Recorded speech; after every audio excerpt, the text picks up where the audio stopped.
Film criticism has become a thriving genre on YouTube where creators often post scathing reviews of terrible films and TV shows. These videos are entertaining precisely because they invite viewers to mock the bad media together. Among the many popular critics like Chris Duckman, I Hate Everything, and Jeremy Jahns, one name completely stands out as controversial: Your Movie Sucks, also known as Adam. While there are several contenders for the title, Adam arguably takes the crown due to a history of horrible opinions and questionable takes that have severely damaged his reputation over time. This is YouTube's most hated film critic. Your Movie Sucks.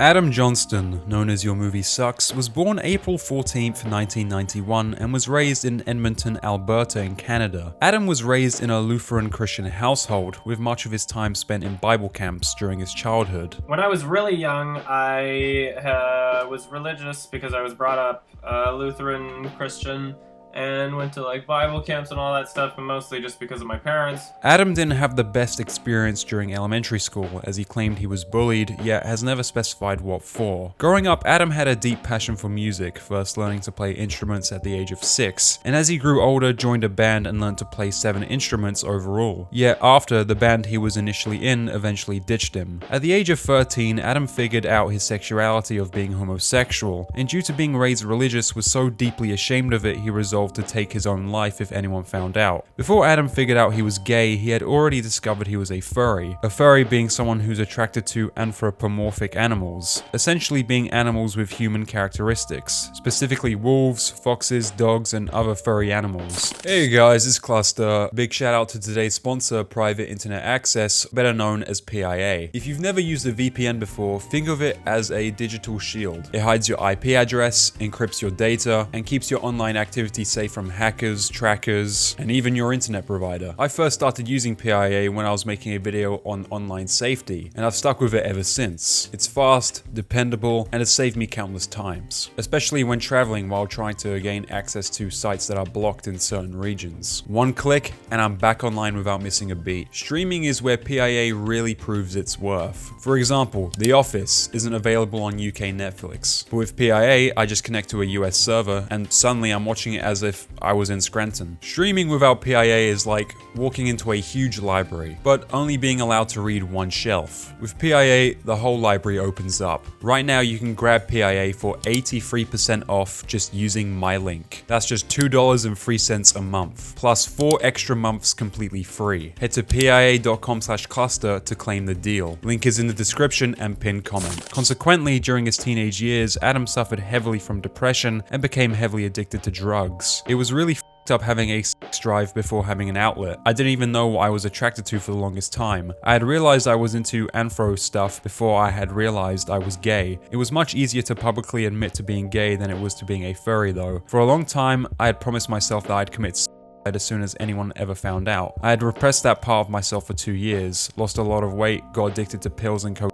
got pretty depressed, etc. Eventually, I decided I couldn't repress that part of myself any longer and worked up the courage to tell my closest friends/bandmates about it. They seemed fine at first, but it played a large part in me being ditched by them. I have a difficulty with relationships because of it, and there's a poetic sense of irony to feel like such an outcast within a group of outcasts. Overall, it kind of sucks, but I can deal with it. Me and drugs is like just me growing up super depressed, and I was like addicted to at like 15 years old and wrote a song about it and quit, and crystal meth was in there at one point, and a lot of bad shit.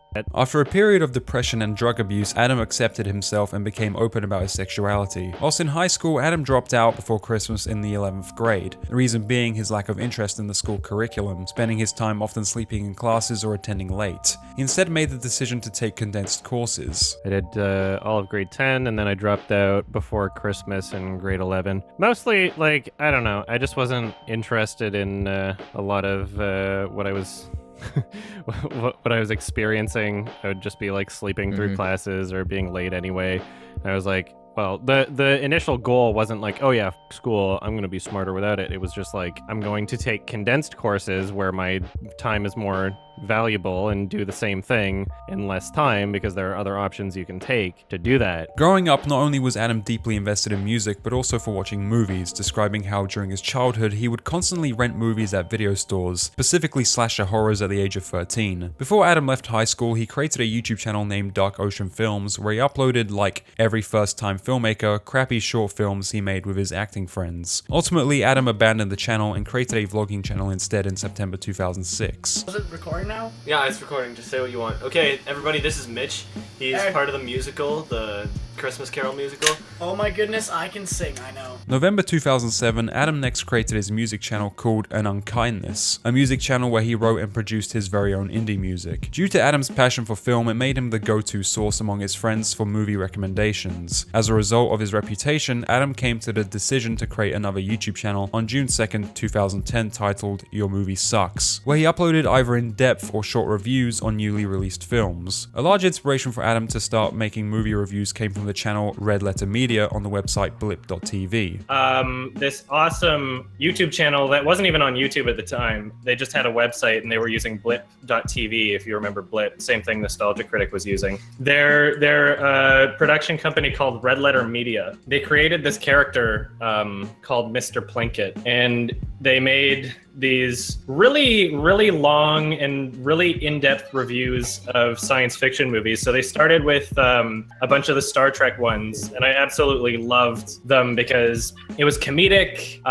They were able to get their points across. They were able to show clips of the movie alongside while they're talking about it. And as soon as I saw those, I was like, wait a minute, this is exactly what I would like to be doing. This is a format where I can create a sort of entertainment out of it. You know, I can edit something together, make something consumable, entertaining, watchable, and also be able to show the clips and say, here's where this happens, and be able to use editing as kind of an art. No longer in education, Adam shared housing with roommates, worked standard 9-to-5 customer service jobs for income, as well as made pornography online as a side hustle. Yeah, kinda. I did homemade of myself to pay the bills for a year or two because I was broke despite working 2 jobs. Made more per hour than any other job, but it still wasn't all that much. I'm comfortable with my body and don't mind if people see me naked, but I don't want to be the one to initiate that at this point. There's some nudes of myself here and here around the internet, but I have absolutely no idea if anything still exists online that has my face in it simultaneously. I see nothing shameful about sexual activity, and I may or may not consider doing more things like that in the future. I enjoyed it and only really stopped because my film review stuff was taking off and I wanted to devote as much time as possible towards it. I really enjoy the feeling of being admired in that way, and I like the idea of pleasing others too. It's a part of my overall sexuality that's basically engraved in how I operate at this point. We'll see what happens in the future. I understand that there are people that would be interested in seeing something like that, but I would want to do it in a way where it's not forced upon people who don't want to see it. It would be an easier decision to make if my channel were larger than it is at this point. We'll see what happens. There's an old video of me electrocuting my to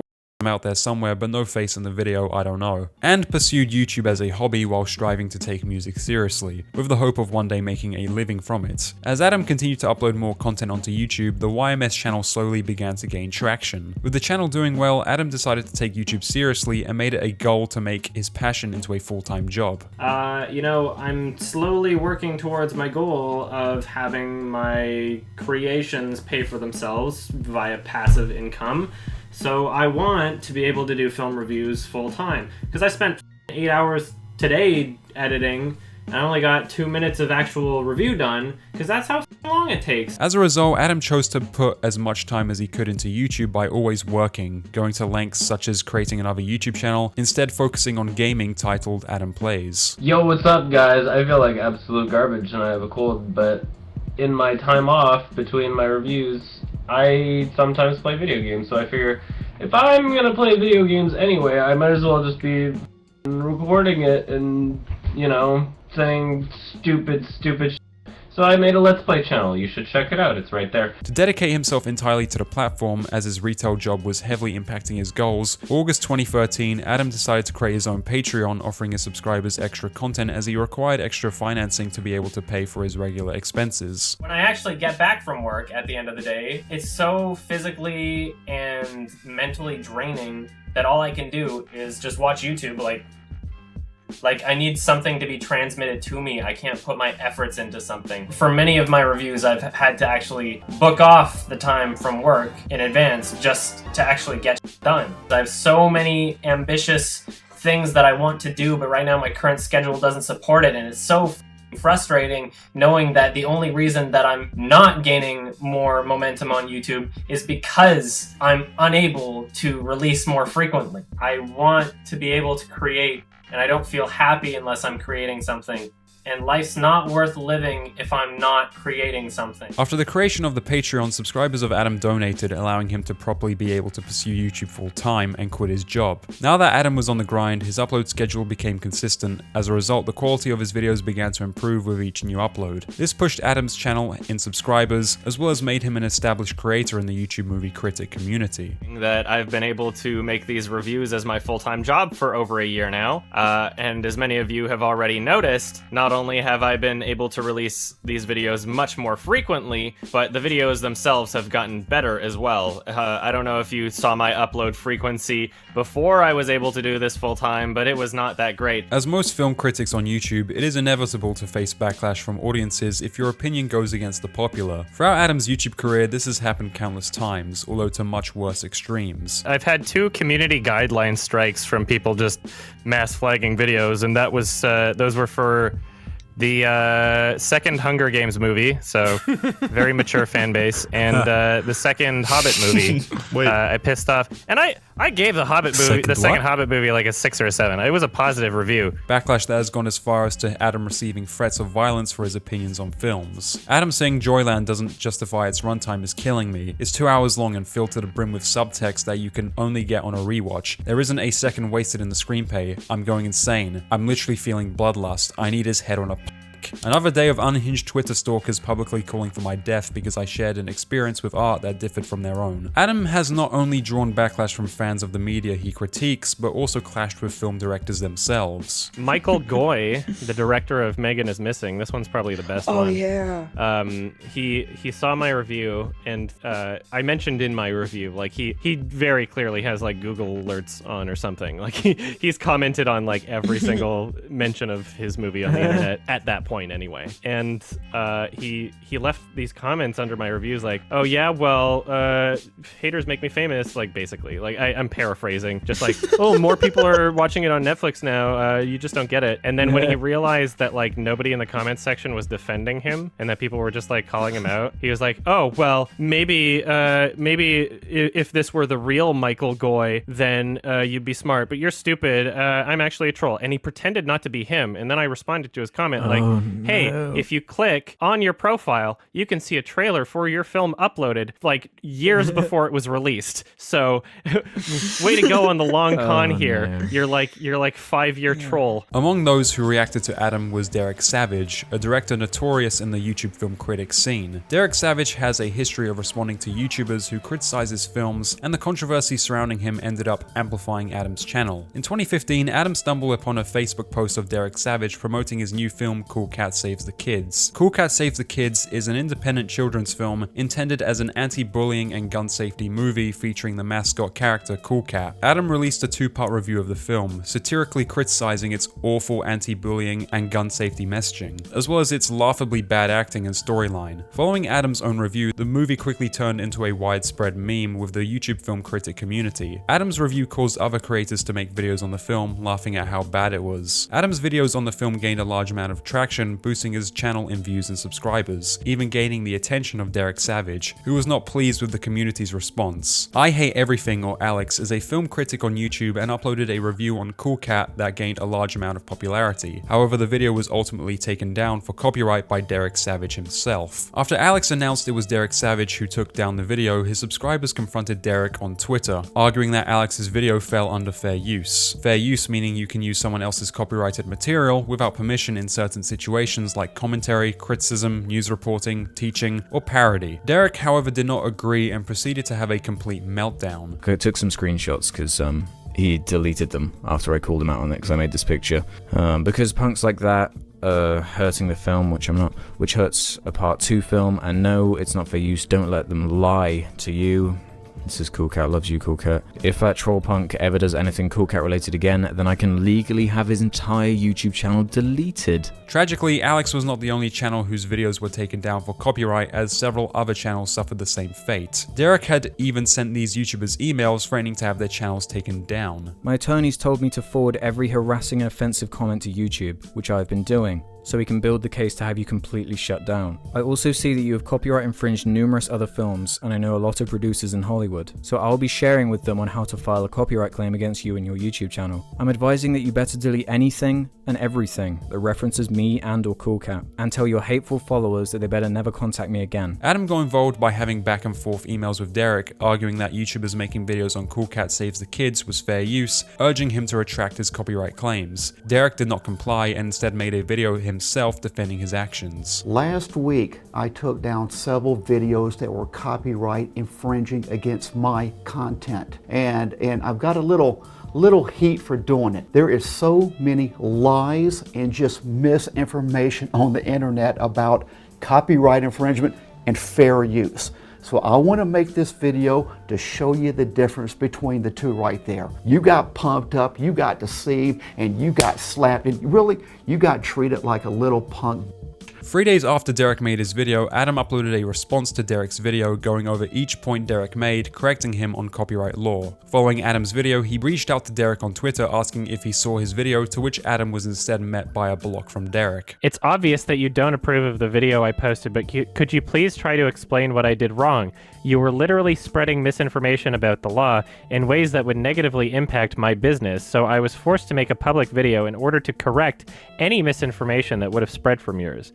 If there's an alternative approach I should have taken, please let me know what that should have been. Do you disagree with the facts presented in my video? I'm just trying to understand where you're coming from here. And that was when he blocked me. For nearly every film critic on YouTube, discussing movies or media often results in copyright strikes. This usually means their videos cannot be monetized or are removed entirely, a challenge the community, and Adam in particular, has faced throughout their careers. The system on YouTube remains deeply flawed. Circling back to Derek Savage, the final piece to the drama was Derek's laughable request of asking Alex from IA Everything to make an apology video. Videos on the film Cool Cat Saves the Kids were eventually reinstated and the drama came to an end, although Derek Savage continued to remain controversial following his drama, but that's a topic of discussion for a completely separate video. Though Adam had conflicts with directors and film fan bases, he also had conflicts with fellow YouTubers. The Amazing Atheist, also known as TJ, is an American YouTuber and podcaster best known for his outspoken criticism of religion, politics, and shoving bananas up his ass.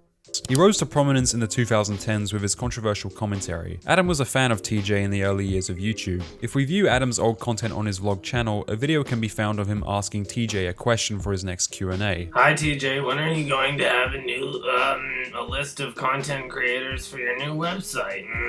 Before TJ even blew up, Adam contacted him for his email and the two became friends. However, a few years later, their friendship would deteriorate. Around 2013, TJ wanted to start a business project called notproductive.com, being his very own website to upload his videos. Due to YouTube's rules and policies on what type of content was permitted became a lot stricter. According to TJ, he asked Adam if he wanted to help make videos for the website, as around this time Adam's channel began gaining a significant amount of attraction. Adam agreed, and TJ began promoting Adam on his YouTube channels, helping him grow even more. Apparently, as soon as the website was launched, Adam changed his mind about creating content for it. Do you still talk to Adam Johnston or watch his stuff? No. After promoting his channel for months and getting him thousands of subs, he told me he didn't want to be part of Not Productive. I don't hold a grudge and I still think he makes good stuff, but that incident left a sour taste in my mouth. I initially found one of Adam's videos a long time ago from your favorites box, but outside of one or two very brief and non-specific mentions, I never saw you promote him. And to be quite frank, he would dominate Not Productive as the quality of his videos far exceeds anyone on the channel now. I love your stuff TJ, DP included, but I don't think anyone blames him for not wanting to be part of NP. He is leagues beyond it and had a larger base than NP NP at its best even before NP existed. Sure, that's why he was going to be our flagship talent. I thought and think he does great work. I just wish he would have rewarded my promotion and support of that work when it was still in its infancy, with a modicum of loyalty to the brand he made a commitment to. But obviously he's gone on to be quite successful on his own and should be proud. I just wish he would have been a part of the team. Subscribers of Adam found TJ's Tumblr posts and sent them to Adam on his Reddit, where Adam replied, "Honestly, there's no way I could give an honest representation of what really happened without screen capping old Facebook convos between him and myself, and that's not something that I'm going to do simply by someone requesting it. I'm better than that. I didn't expect that he wouldn't have a sour taste left in his mouth, as it's something that he most likely knows I got out of the experience as well. But I'm upset that he's now decided to paint it in that light publicly, because obviously there is a lot more to the story in my mind than those Tumblr responses imply. I intentionally kept my announcement regarding me leaving to be as vague as possible to avoid drama, so I guess you can all understand how disappointed I am after seeing a post that implies that I was in the wrong by leaving. All I'm going to say is that he has my full permission to post our Facebook conversations relating to Not Productive, so long they are complete with nothing removed except personal information like phone numbers. I'm confident that it would not paint me in a negative light." A few years after TJ's Tumblr posts on Adam, TJ ranted about the drama with Adam on a live stream again in 2017. "I spent all this money and all this time and all these resources developing your shit and getting you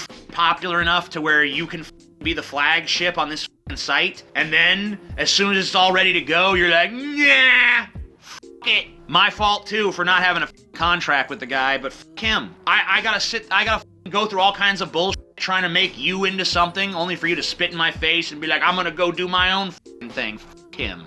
Adam from YMS. That being said, I still watch his reviews because they're still good." This only promoted Adam to reply on a Reddit post. There is zero truth to this, and I will finally be going public with my side of the story within the next few weeks on my vlog channel. Going to make sure I can get Cynic Doge Part 5 out for this month first though. I seriously cannot wait to disprove the bullshit he's been spewing. I already have archived evidence for everything I'm about to say, so this is going to be great. I won't spoil any more until the video is out, so stay tuned. I seriously cannot wait. Yet after stating this, Adam never went public with his side of the story. To this day, the details of what transpired between the two remain uncertain, as Adam never shared his side publicly. That said, I am more inclined to believe Adam's account, as he has a little more credibility than the Amazing Atheists, who infamously holds a rather controversial reputation, ranging from e-begging to allegedly scamming his audience, and more other deviant actions. Although this would not be the last time Adam fell into controversies with other creators. In fact, the next controversies Adam was involved in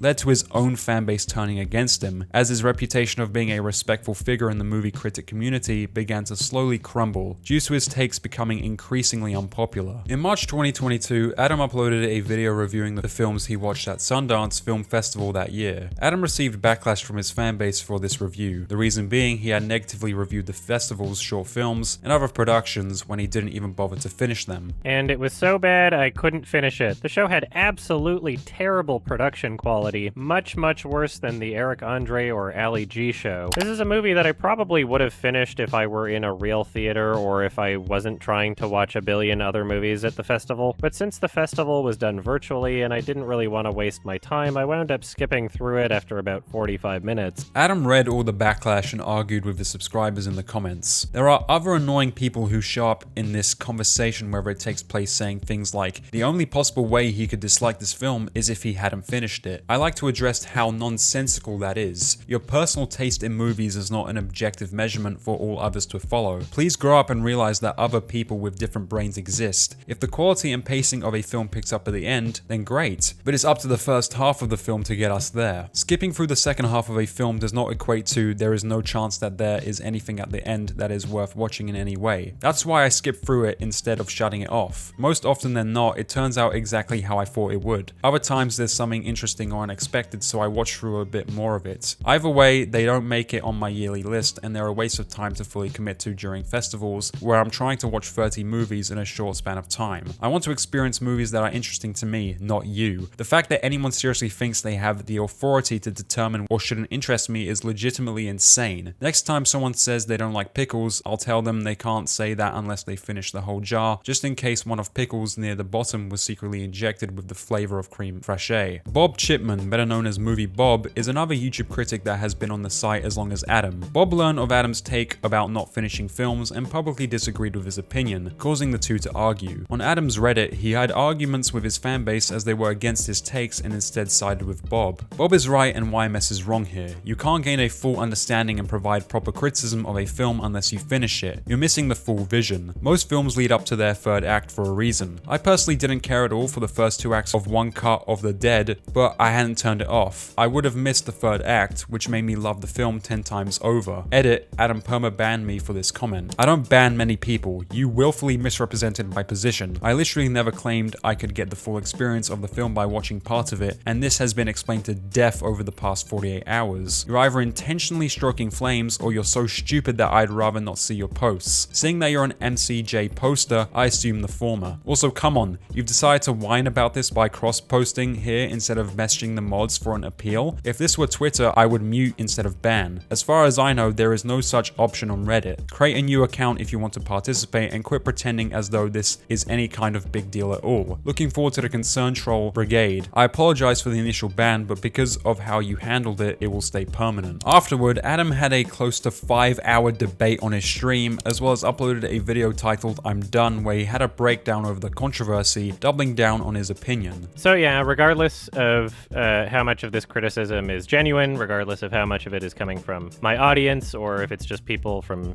Twitter or wherever, trying to jump in opportunistically because they have beef with, my perspective on other films, and this is just, this is already just enough of a meme at this point that it's like, okay, well, we're jumping on this one. Regardless of that, it's not worth the stress of trying to defend myself every time I do this. Unfortunately, Adam's reviews would continue to get even more controversial in time. The Critical Drinker is a Scottish YouTuber best known for his sarcastic reviews and cultural critiques of modern movies and TV shows. Critical Drinker critiques woke media and is often labeled anti-woke, but he frames his stance as being pro-storytelling rather than purely political. August 2023, Russell Brand uploaded a video interviewing Critical Drinker, where the topic of discussion was how modern films have declined in quality. Adam reacted to this interview in a live stream where he disagreed with the Drinker that most modern movies are bad, arguing instead that it's specifically the Hollywood blockbusters that are bad, and that smaller independent foreign films are often good. It is frustrating as a person that is actively seeking out art and trying to find experiences that are meaningful and purposeful to me, and then people are acting as if those experiences don't exist when they just they don't even make the effort and they don't even try to seek these things out. Thank Christ Parasite got as popular as it did, but part of the problem is it literally takes the movie being such a big hit and winning Best Picture for people to see it. It has to spread so vigorously through not only word of mouth but through heavy advertising, right? Whereas people just I don't know why people are so scared to go to a film festival. Why people are so scared to watch an indie movie that's be more engaged and more interested in the type of media you consume. EFAP is a YouTube podcast hosted by film and gaming critics Mauler, Rags, Fringy, and The Little Platoon. The show is mostly known for having lengthy conversations for hours discussing in immense detail a piece of media, as well as discussing other critics' reviews on movies, such as the time they spent over 11 hours responding to Jenny Nicholson's review on Joker. Moving forward, the group decided to invite Adam on the podcast to discuss his live stream on the Critical Drinker, as they disagreed with Adam's take. Just to clarify, do you think in terms of decades that we're in a pretty damn bad one overall compared to others, or not? If we're talking about all film, no. It is easier for independent artists to create films than it ever has been before. Yeah, the quality is fantastic right now. If your film diet is narrow to the point where most of what you're talking about is just franchise IPs, look at the gaming industry. What's different about the gaming culture versus the film culture is that one random guy making Undertale or Minecraft, any sort of indie game or whatever, the independent gaming scene is what I would like to see the film scene as. But right now, everybody's talking about the equivalent of AAA gaming for movies, and my frustration is there are all these amazing indie movies that exist in the same way that there's all these amazing indie games that exist, but people don't talk about them in the same way that they talk about indie games, right? It's less accessible to people because there's a higher barrier of entry for getting your film funded, for getting your film seen, for getting it seen legitimately. You're film not industry talking than about it is quality, for you're video talking games. about production options. I'm saying the quality is amazing, and people No, aren't you're just seeing saying it because that they loads don't. of people have access to create, and now we're getting plenty of options in terms of good things. Of course, more good things will be made if more things are being made. But now there is going to be an enormous sludge of terrible things as well. I know you would agree with that. There are a lot of bad indie confused games what you're that saying. get made, but there are also a lot of the good indie games as well, right? Like, look at Steam and all of those, like, The really torrent shitty, of terrible video jammy- games are everywhere, yeah. There were several reasons why the EFAP members disagreed with Adam's take, the strongest argument being Critical Drinker often frames his critiques around Hollywood and mainstream studio films. Adam counters by pointing to independent films as evidence that modern movies don't suck. However, these are two different categories, so Adam isn't directly refuting Drinker's claim. By broadening modern movies to include indie films, Adam shifted the argument away from Critical Drinker's actual focus. This made it look like Drinker is dismissing all films being made today when his criticism is usually aimed at mainstream Hollywood output. Indie successes don't negate Hollywood's problems, they just show that good filmmaking still exists outside the mainstream. After 9 hours, the conversation wrapped up with everyone on good terms with Adam, as the discussion remained respectful and friendly. By the way, if you've got no company and wouldn't mind it, I'd happily watch Boiling Point with you tomorrow if you want. I do have company. Okay. It's a long friend that I haven't seen him in like 2 years. Adam, however, did not find the environment to be as good-natured. Adam next posted on Reddit claiming that after the podcast, fans of the EFAP podcast infiltrated his Reddit page criticizing him. One major thing that EFAP viewers pointed out was Adam's hypocrisy. In a segment of the podcast, the discussion surrounded the use of old character tropes. Adam saw the old character trope as lazy writing from out-of-touch writers, and since he doesn't feel nostalgic attachment to beloved characters, he doesn't care if they're deconstructed or even ruined. Mauler, by contrast, cares deeply about how iconic characters are treated, arguing that aging or deconstruction can be meaningful when it explores a character's themes and legacy. Throughout Logan, he's not like pathetic. He's not being told by all of the characters that he's worthless, sort of thing. And he doesn't want to like give up on people or whatever. The deconstruction is what does Wolverine represent. I think that we hold different values in terms of the social standings or how beloved characters are treated, because I don't see those things as too different personally, because I don't really feel generally like attached to any of those characters in like a nostalgic way. The hypocrisy in Adam's statement was that viewers pointed out how he had previously criticized the 2019 Lion King remake, where one of the criticisms was how the remake butchered his beloved antagonist Scar. I'm just thinking about how different my life would be if someone else played Scar, or if they like went with other like ideas. Would I even be into the character? I don't even know. Sometimes I make fun of other people for getting like this upset about movies. I'm like, what? You're acting like it's like a part of your identity. But The Lion King is a part of my identity. You know? Moving back to Adam's Reddit post, he claimed he joined the podcast to have a good faith conversation, whereas according to him, the members of EFAP were there to debate and score points. I can still see that everyone in the call but myself was there to debate and score points. I was there to have an actual good faith conversation, as he very much always is. A couple months after, Adam was invited on another live show called Stitch and Adam, where the topic of him being on the EFAP podcast was mentioned, leading Adam to go on a small rant about the EFAP community. Or like they think that the world's like ending if you just have like a disagreement with somebody and they take it way too seriously. Like a subreddit like 1/3 the size of mine shouldn't be like noticeably brigading my like it's so weird. Their community was so I shouldn't go into too much detail about it, but it's just like really abnormal behavior that like I've had disagreements, dramas with so many other communities, and this is a pretty unique experience. Very shortly after, I got all these DMs from other people saying that they had the exact same things happening to them without me even prompting it, without me even like feeding that information to them. It's like, oh, this is just kind of like something that happens. They just take things way too seriously. People were like, you did such a bad job debating. You walked back so many points. I didn't think that I was debating. I thought I was having a conversation with some people that I thought were friends, you know? Like I thought I thought the whole point of the conversation was like to understand their position and for them to understand mine. After 7 hours, Adam left the show, with Mauler joining after listening to what Adam claimed about the EFAP community, joining the show to defend the EFAP podcast, podcast, arguing that Adam's statements were hypocritical, as according to Mauler, Adam's own audience have done similar actions. Like, for example, he said he was brigaded by my audience / EFAP's audience. That doesn't sound very accurate. That sounds like a weird thing for EFAP to do. And it's because it is a weird thing that is being commented on there. That would be a really weird thing for us to do. Of course, we would always discourage any kind of behaviors like that.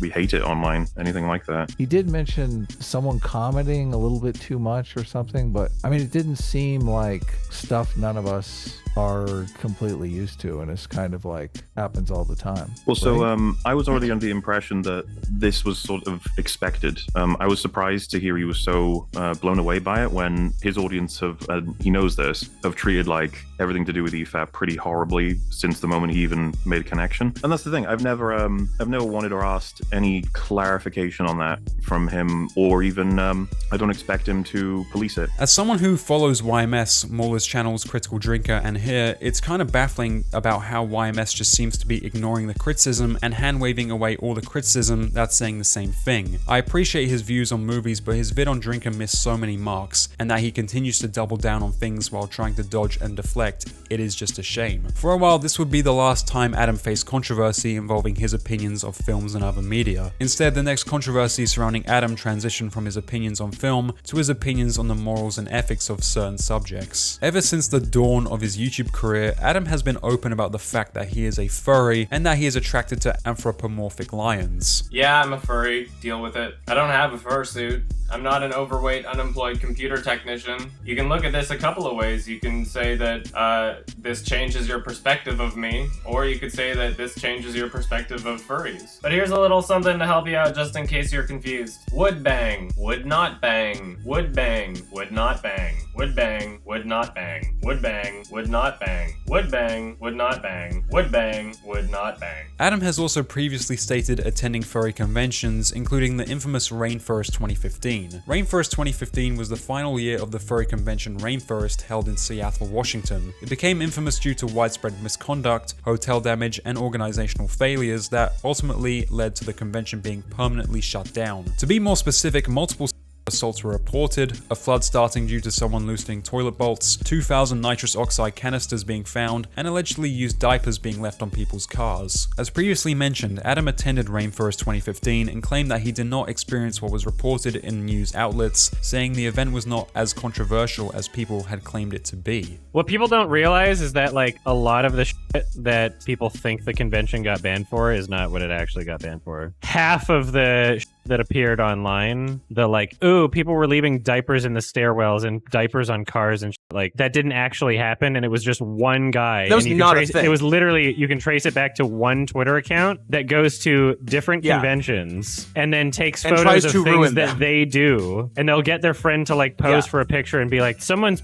in the middle of the convention space, and it's just their friend with their back turned to the wall. Some viewers question Adam's statement, suspecting he downplayed the convention's issues to protect the furry community he belongs to. However, this assumption may be unfair, as Adam's personal experience could have differed significantly from reported stories. Adam openly embraces his identity as a furry and has a history of defending the community. In 2018, a music artist named Will Toledo promoted his music on Twitter, to which Adam responded, "Hi Will, I really love your music and I'm genuinely curious about your abandoned Fur Affinity account. Follow for a DM? Thanks." Will Toledo blocked Adam shortly after this reply. Fans of Will Toledo had speculated for years Will was a furry, partly because of his online presence and references in interviews. However, he never formally confirmed it until 2022. Oh come on, no need to be this insecure. I'm a furry too. Totally inappropriate in my opinion. Still a fan of your music even if you're going to act childish about this. Seriously, WTF man. Adam's willingness to engage publicly with figures like Will Toledo reflected his broader commitment to representing the furry community, a commitment that later extended to opportunities such as the proposed H3 podcast appearance. Ethan Klein, host of the H3 podcast, thought of the idea to invite Adam and another furry, Majira Strawberry, on for a discussion about furries and the community. Nonetheless, Majira Strawberry ultimately backed out, presumably due to the hate he had received from the furry community due to Ethan Klein's past edgy comedic jokes. I've officially decided to back out of the H3 podcast. After listening to everyone's concerns, it doesn't feel like the right choice choice for me to go on the show. I sincerely apologize for the grief I caused the community. I'll continue to work to earn your trust in constructive ways. Majira's absence from the episode prompted Adam to not appear as a guest too. They decided to scrap the entire episode so I won't be appearing either. I don't blame Atul Fuzzball for backing out as they were getting a lot of heat from the community. They might want me on as a guest in the future under different pretenses, but for now don't expect anything. Sorry we didn't get to do the podcast, Adam. With the amount of drama generated around this simple booking, we figured it was best to avoid the whole thing. As noted earlier, Adam's following controversy stemmed from his viewers on moral and ethical issues on a rather specific subject, and his identity as a furry connects directly to this next controversy. A channel named Rob's Media uploaded a video to his video series Idiot Influencers on September 5th of this year, the latest being on Adam. In it, he exposed Adam's history of problematic opinions on zoophilia being the attraction to non-human animals. I'm not joking, I'm a gigantic fur fan.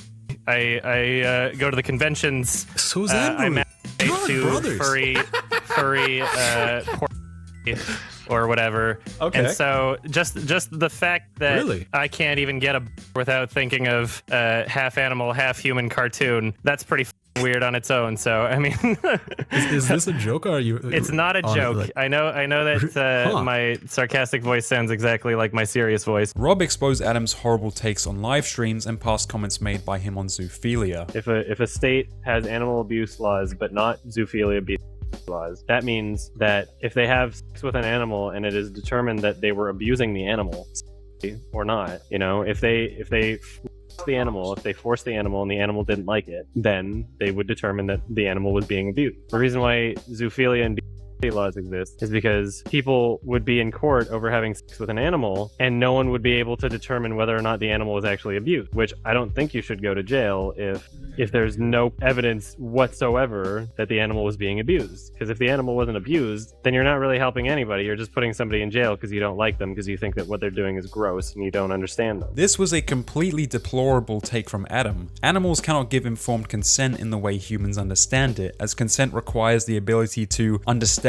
communicate, and make autonomous decisions, something animals are not capable of in human legal or ethical terms due to the fact that they're, animals. Rob exposed Adam's history of writing paragraph-long essays doubling down on his disgusting opinions, even going so far as to having paragraph-long debates in YouTube comment sections with Null, the owner of the website Kiwi Farms, a very peculiar subject to be so passionate about. I've never suggested that people should be animals, and I think it's gross. However, it does seem silly to be throwing people in jail for specific scenarios where there is no measurable physical or psychological distress on the animal. An example would be like when Steve-O and Johnny Knoxville jumped off a horse so that Chris Pontius could drink its for comedy. If people seriously believe that every sexual interaction between humans and animals was automatically abusive, then people would be campaigning for the Jackass crew to face jail time over that stunt. Nobody seems to care so long as the human being isn't being gratified by the action, so it all winds up looking like a bunch of dishonest and opportunistic virtue signaling to me. Whether you disagree with my perspective or not, it's all just moral philosophy. I don't believe I've done anything wrong here by simply just having a different opinion than most on the subject. What Adam fails to provide in the statement is the actual context of what the Jackass crew did. In the second Jackass movie, the crew went to a horse breeding facility, an actual legal practice, where a reproductive specialist used a stallion condom to collect a horse's sperm.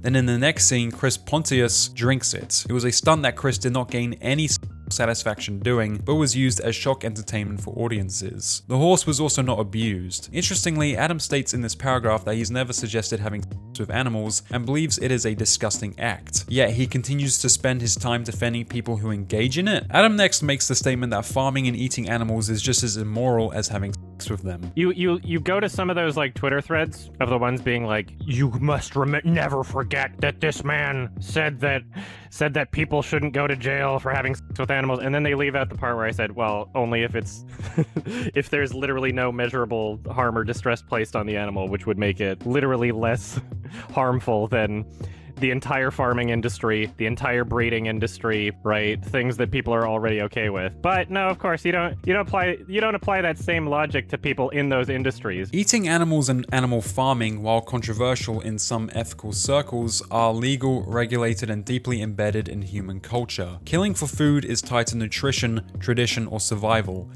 abuse serves no essential purpose. It's about personal gratification at the animal's expense. Unfortunately, Adam's opinions continue to worsen. In Rob's video, he shared statements made of Adam defending illustrated corn depicting illegal activity. An example of this would be to all of the people out there that think that illustrated and/or fictional depicting illegal activities should be illegal, why do you not apply that same logic to films and literature depicting acts of murder? I don't see how it's any different from an ethical standpoint. Fictional murder in films or books is usually portrayed as violence, not as something to be enjoyed. Illustrated or fictional child abuse, even if it's not real, is designed to gratify, which crosses a serious ethical line because it normalizes or fetishizes real-world abuse. Should animated child be legal? Yes, it should be. You shouldn't be able to go to jail for drawing something even if it's like disgusting and people don't agree with it. Like, you can just not look at it if you don't like it. There's no victim to drawing something. Yeah, I love it when people think that like an actual baby's been harmed by drawing one. It's like, what? Are you like mental? I know that like people get uncomfortable, but like yeah, exactly. You shouldn't jail people. After Rob's video was published, Adam completely crashed out, attempting to debunk a lot of Rob's claims in the comments, as well as spent days in Rob's comment section arguing with viewers criticizing his deplorable opinions. On Twitter, Adam shared his frustrations with Rob's video, believing that Rob had intentionally planned to upload this video whilst Adam was on a work trip. Granted, there's no evidence that Rob even knew Adam's schedule, and that he did not pin Adam's comment for visibility and transparency, leading Adam to beg viewers on Twitter to upvote his comment. Adam then provided his summarization of the video to audiences who hadn't yet seen it, stating that it was just another hit piece bringing up old controversial clips made by Adam from over a decade ago. This wasn't the case, as in Rob's video he clearly presented that Adam once again defended zoophilia just last year, prompting him to make this video. And this isn't stuff of the past. As recent as a year ago, Adam is still on Reddit arguing about it's a repetitive cycle for him. In a segment in Rob's video, he discussed how Adam had a not safe for work Twitter account where he shares disgusting drawn images of the Lion King's antagonist Scar, as he's attracted to this character, so much so that he's even requested images to be drawn of Scar by Shadman, a Predator artist infamously known for drawing. Granted, there's no evidence Adam was aware of Shadman's previous work. Funnily enough, Adam once got backlash for a specific post he made on his Twitter account where he shared an AI audio recording of Jeremy Irons as Scar making inappropriate and disgusting comments. You know what, maybe I should give this AI audio recording a listen. As well as share how he has had inappropriate conversations with an AI Scar chat box. After making the AI recording of Jeremy Irons, Adam's followers argued the ethics surrounding the recording. This prompted Adam to respond where he had a full meltdown. Experimenting with AI and sharing a short meme/fail on my alt is not at all comparable to consistently using someone's voice as branding on your stream. If you're genuinely that restrictive on art and expression, you should be paying Sam Raimi to license your username. Also, you're legit smoking crack if you actually think that it's possible for any random person to get in contact with Jeremy Irons and hire him. Legitimately insane. Nonetheless, in Adam's response on Twitter, he made the accusation that Rob was a as he was luring minors to Adam's 18+ NSFW account, which would be illegal and highly against YouTube TOS, just because Rob mentioned it in a segment in his video. Adam even went as far as to retweet users on Twitter calling Rob a pedophile. After making his statement, the commentary community did some digging and found this to be entirely hypocritical coming from Adam, as in 2022 he uploaded a video watching the movie Prey, where in one segment he googles for predator pornography. Why can't they use a professional movie budget for CG for something that's actually worthwhile? Like, predator pornography. I should look some up right now. None of these are what I wanted. They put aliens in there too. There's one with a demigorgon. The top one they have like weirdly human eyes. Holy shit, one of these is 25 minutes long? It's probably a distress signal coming from this ship. What the hell? Yes, I'm searching up predator. That's how invested I am in the film. With videos like this existing, the same argument can be made against Adam. Since the statement was so poorly thought out, it came across to most as Adam simply grasping for something to criticize Rob about, and clearly did not care for child safety. Unexpectedly, Rob's video was temporarily taken down by YouTube for nudity and content, something Adam celebrated on Twitter. Absolutely crazy that these two idiots thought sharing with minors was perfectly fine until getting called out on Twitter. Adam returned to his channel after his work trip and booted up a live stream on the 17th. During his stream, he oddly suggested that most of those criticizing him were probably minors, implying that any adult who challenged his awful takes was thinking at a child's level. Is because I'm getting messages on my phone being like, you're a posted to my Facebook. I'm like, what? I'm noticing like, other comment notifications. Very unhinged, very like legit. It seemed like minors, just the way that they were talking. Adam next doubled down on his opinions on zoophilia and bestiality. And my position has always been that even though I would like it not to happen, even though I don't like that thing, I have no interest in it. That's always been my position. However, I do find it stupid that many of our legal policies regarding this issue are not based on the welfare of the animal. In the next segment, Adam repeated his accusation of Rob allegedly waiting for Adam to go on a work trip before releasing his video, insinuating Rob acted in bad faith. Even though Adam had no evidence to support his claims, he believed this to be the case as Adam has previously discussed his work schedule on live streams, and that Rob stated in his video that he used to be a viewer of Adam's. Yet this is still not substantial evidence. It was on my subreddit. It was in my videos. It was on my streams. Any of the most recent things I was doing is like, literally, I live streamed me going through my TIFF schedule, going through all the movies I was gonna watch, right? The guy says he used to watch my channel. There's literally one thing I've done consistently every year, but the one thing that involves me being out of town. So yeah, it's either maliciously intentional or maliciously ignorant. Even if Adam's accusation is true, it doesn't undermine anything Rob said in his video. Maybe this reveals Rob's true character, but his character is not relevant in this context. Adam later explained that his NSFW account had been switched to 18+, requiring users to verify their age before gaining access. If that was the case, then his initial accusation that Rob was directing minors to the account was completely pointless, since the account was already restricted to adults and no harm could have occurred. The settings that I have enabled on these websites ensure that if there are minors on the website, they don't have the ability to access it. And I tested this yesterday, by the way. I tested this. I created a fake account with like a 13-year-old birthday or whatever, just to test this out, because I take this very seriously, right? I created an account on this website just to test it out. You cannot see any of the media displayed on my page. Adam next responded to the criticisms of Hypocrisy, noting that while he had accused Rob of luring minors to his NSFW account, viewers pointed out he had done something similar in an old video about the movie Prey. Adam argued, however, that the situations weren't comparable since he never described the content of the pornographic videos. I'm watching the movie, the webcam's on me, I say, I'm so bored I'm gonna look at Predator.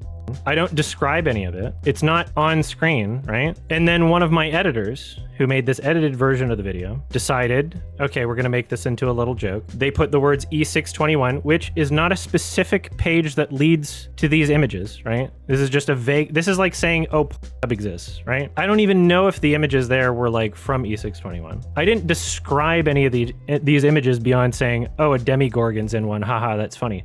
I didn't say what acts are taking place in the images, and also it's not in the context of let's shame this person. Viewers still argued that what Adam did was worse, as all Rob did was mention Adam's Degenerate Twitter account, whereas in Adam's Prey video he typed in the name of the website, which interestingly now has been poorly blurred in YouTube's editor, showed blurred pornographic images, and even a clip from one of the pornographic videos. The next month, Rob's media released a follow-up video responding to Adam's reaction and discussing the events that happened after uploading his initial video. Rob revealed how Adam kept DMing Rob to pin and heart his comment for viewers to see, the same comment accusing Rob of being a groomer. Rob next showcased how he blocked Adam on Twitter after Adam requested to message Rob's girlfriend on Instagram. He's whining about how I won't pin his lengthy essay under my video. Oh, and he wants me to heart it as well. Yeah, let me heart the comment where he slanders me as a groomer. The fact that I wouldn't do this drove him insane, as he DM'd me, begging for a schizo meltdown to be pinned. But this wasn't the reason why I blocked him. I did so because he went as far as requesting to follow my girlfriend on Instagram, seemingly in order to send her a DM too. Couple weeks before Rob's second video, a channel named Nicandros released a video on Adam where he exposed even more resurfaced clips of Adam where he stated he was a supporter of consensual zoophilia and that he believed he was on the right side of history. I'm a supporter of consensual zoophilia. I don't encourage it. I'm not gonna convince someone to try it. I've never tried it. I don't intend on ever trying it, but I recognize that people exist that will live their whole lives with an urge to do something like that, And meanwhile, while every other person on the planet gets to fulfill their eternal psychological, emotionally / physically driven urges, these other people on the planet that are attracted to the wrong thing somehow aren't able to do that, despite not harming animals in any way that they wouldn't be harmed through any other activity. I believe that by making these statements that I am on the right side of history. Just as with Rob's video, Adam left a lengthy comment stating that he no longer stood by his past statement and that he was under the influence when he said this, and also had another back and forth essay-long argument with Nicantros. Ever since Adam's latest controversy, he still continues to upload content to his channel as usual, although slowly continues to bleed subscribers. The reason many people have lost respect for Adam stems not only from his disturbing views on zoophilia, but also from his arrogance in never admitting fault. He defended his stance on not finishing movies to the extreme, dismissed EFAP by framing its members as hostile when they were simply engaging in civil disagreement, and now, even as criticism mounts over his views on zoophilia, he continues to refuse to acknowledge he is in the wrong. Rob's video shed light on Adam's true character, and it's unclear whether he will regain the same respect he once held in the film community. Hey guys, it's Kluster. Thank you very much for watching this video. Before I post a video, I always put in the community tabs hints to my next video, and if you guess it right, you get a shout out. So the winner of this video's shout out is Billy Lewis 3530. So well done, mate. You guessed that it was on YMS. If you want to try and get a shout out, look out for my community tab to see whenever I next post hints. And yeah, that's all I got to say. Again, thank you very much for watching this video. Subscribe, like, dislike, whatever. And as always, join the Clown Empire.